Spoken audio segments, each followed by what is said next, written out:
Larry is going to start us off this hour in Portland, Oregon. Hi, Larry. How are you? Dave, I'm better than I deserve. Cool. How can I help? Well, Dave, I am a partner, an LLC partner in a construction business in the suburbs of Portland, Oregon.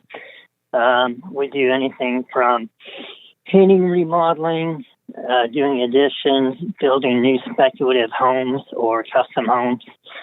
So it kind of runs the gamut residentially over here. We've got 3 employees aside from my partner and I. 3? Our gross revenue, yes. Okay. Okay. Gross revenues between $2 and $3 million a year. Okay. My business partner just filed personal bankruptcy. Funny thing is, less than 2 years ago, his parents died and left him a sizable inheritance. That's a little over $1 million cash and 10. What happened to his units. LLC interest in the bankruptcy? That's a good question because I don't even know the ramifications of it at this point in time. Part of what I wanted to talk to you about. My concern is that the bankruptcy court can come after company assets. Absolutely, they can. I don't particularly know the answer. Okay. Absolutely, they can. All right. And likely will if you've got substantial assets. What are the assets of this LLC?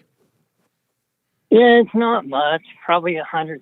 I mean, we got property that's got deed of trust liens on them. Mm-hmm. Not really an asset. Do you know what kind of bankruptcy he filed? 11, 7, 13?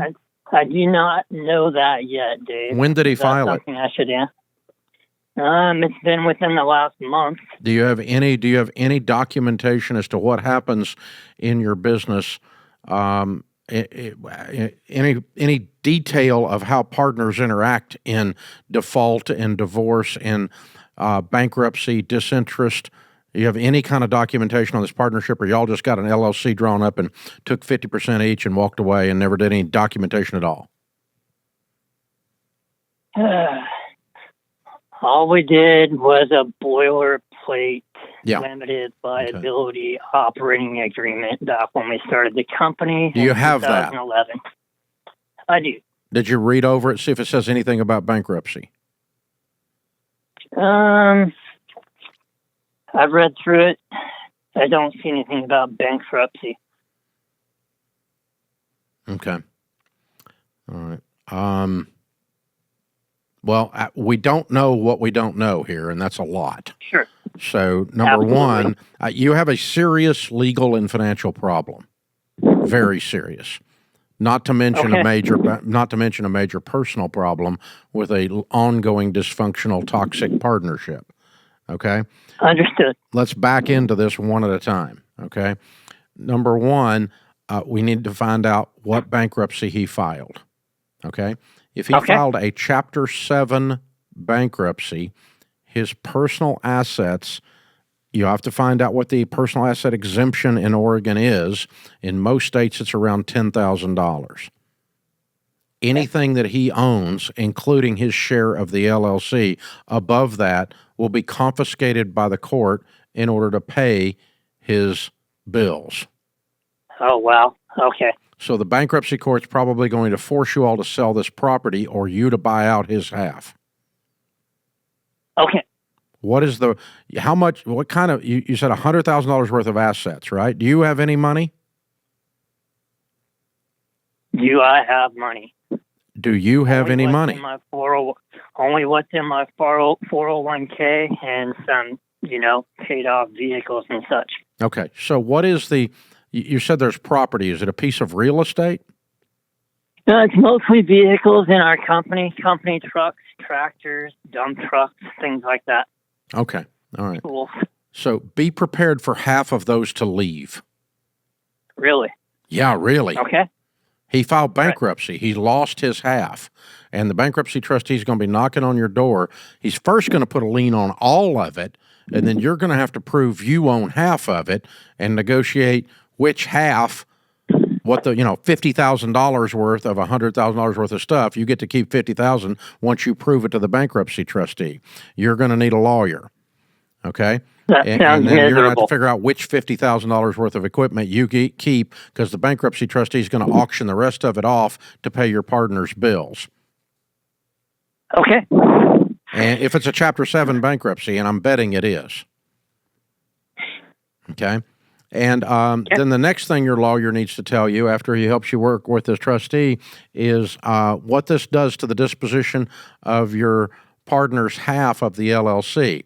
Are you going to have to just shut this LLC down and start another one with your half of the equipment and get his name off of it? Or does his name go away in Oregon based on this bankruptcy? I don't know the law on this, but you're going to have to figure that out. How are you going to no longer be his partner? Because his half of this is all going away. So he no longer is going to be your partner. You understand? Yeah, I'm pretty sure it's coming to that. No, it's not coming to that, honey. He did that when he filed bankruptcy. It's done. It's not coming. It's here. It's arrived. It drove up in the driveway and is honking the horn. It's here. Yeah, I've got credit lines being shut down because of it. Yeah. So it's definitely real. Yeah. And you're going to be operating by yourself, which, by the way, is probably the biggest blessing that's ever happened to you. I probably wouldn't have chosen this method to get rid of him, and you wouldn't have either. But this is an amputation that's long overdue.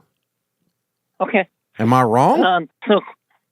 No, I know it's overdue, and my mind is like, should I be asking him if I can buy him out? Yeah, or he doesn't own it anymore. Dissolving the company. Larry, what happens when you file bankruptcy is you no longer own anything. Anything you used to own is surrendered to the court to pay your bills. He doesn't have anything for you to buy. The bankruptcy trustee might have some stuff for you to buy, but he doesn't own anything anymore. It's gone. So you owe him zero. Okay. So, question is it better to try to keep the company by doing whatever to part ways, or should I just dissolve the company and start my own company? You need to ask your attorney that. I think you should dissolve it and start your own company, probably. And you're going to do that with 50% of the equipment, because the other 50 is going to go to the bankruptcy court. And his ownership in the old company that's dissolved is going to the bankruptcy court. Okay. But that way you can go start fresh, and you can go to your lines of credit, and you can go to your vendors and set up new accounts in a new name that does not include the guy that filed bankruptcy. You're scot-free. You're clean. You don't get burned in this unless you try to be codependent and keep trying to shovel money towards this black hole known as partner. Correct. He's done, man. He's roadkill. And he did it to himself. And he didn't bother to include you in the discussion because you don't even know what the hell's going on here. That's correct. One last thing I just want to say, I have no idea what kind of bearing this has on the situation, but his parents amassed considerable wealth and have passed, and all of their children, including my partner, got their inheritance. Long story short, his brothers, I got 2 brothers of his that manage their money wisely and are willing to invest in our project with us. I don't know. No, thank you. How willing they're going to be. Why do you want any more of this? Well, there's nothing in this that's been fun. Dude, go do this yourself. You're capable of doing this yourself. Square your shoulders, straighten your backbone, step into this. You are capable. You do not need these codependent bozos dragging your butt down. Run free, my man. Run free. Thank you, Dave. Get free of these people. Move on. I mean, the only one that was functional in this entire family you're describing was the people that died. They left the money to their dysfunctional children. I do not. No, thank you. No, thank you. No, thank you. I will pass. I'm sorry, Larry. I'm sorry you're going through this. But here's the thing. The bankruptcy law is federal law. It trumps all state law. Just like you're playing rook and you got a trump card. Okay? He just played the rook. He just played the trump card. and it takes over everything. He has lost control of everything he had control of. Any asset he ever touched, anything he ever touched. And to the extent that it's connected to you, you're going to have some tearing and some cutting to like decide with the bankruptcy trustee who now owns half of your trucks on behalf of your partner's creditors. When the bankruptcy trustee comes in, you're going to have to sit down with an attorney likely and negotiate with them and go, okay, here's the LLC document. I own 50%. Here's all the vehicles. Here's the inventory list of the vehicles. And I want this $50,000 worth, and you can have this $50,000 worth. And the bankruptcy trustee is going to go, well, okay, because the bankruptcy trustee doesn't know squat about trucks anyway. They're just trying to sell them off and get a little bit of money for the creditors. And if you can scrape together some money, you might get a really good deal on those trucks. You might buy $50,000 worth of trucks for $5,000 or $6,000, but you're going to have to scrape together some cash to offer the trustee to buy these assets, not from your former partner, but from the bankruptcy court, because the bankruptcy court now owns everything your former partner used to own. That's how this works. The day you file bankruptcy, all of your assets transfer title by law into the bankruptcy court's name. The bankruptcy court then relinquishes them based on exemptions. Homestead exemption on your home equity and personal exemption on your personal assets. This is if he filed a Chapter 7 bankruptcy, and I'm betting dollars to donuts that's what he filed. So, there we go. Larry, I'm sorry you're going through this. You're a much better man than you're giving yourself credit. You do not need this. You need to move on and go be you. 10 years from now, you being you is going to be a really cool thing. Right this second, it sucks to be you. But in 10 years from now, if you'll step into this, it's going to turn out really pretty. With this much manure, there's got to be a pony in there somewhere, man. Seriously. Wow. Open phones, and you call us. We'll talk at 844-944-1070. Ladies and gentlemen, we say around EntreLeadership and have for 25 years, the only ship that won't sail is a partnership. And I present the last case as evidence as to my genius when I say that. Okay? Stuff happens in life. Divorce. You end up being partners with your partner's ex-wife. Death. You end up being partners with your partner's ex-wife. Disability. You end up being partners with your partner's ex-wife trying to take care of your partner who's now in a wheelchair. Drug use. Your partner's doing cocaine and screws up the entire universe. Disinterest. Your partner is a lazy butt moron and sits on his hands all the time and doesn't do anything. You get to do all the work and he gets half the money.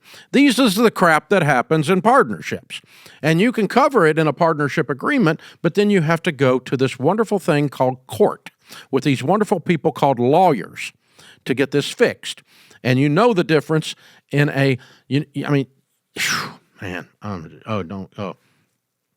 seriously. So you just don't want to go there.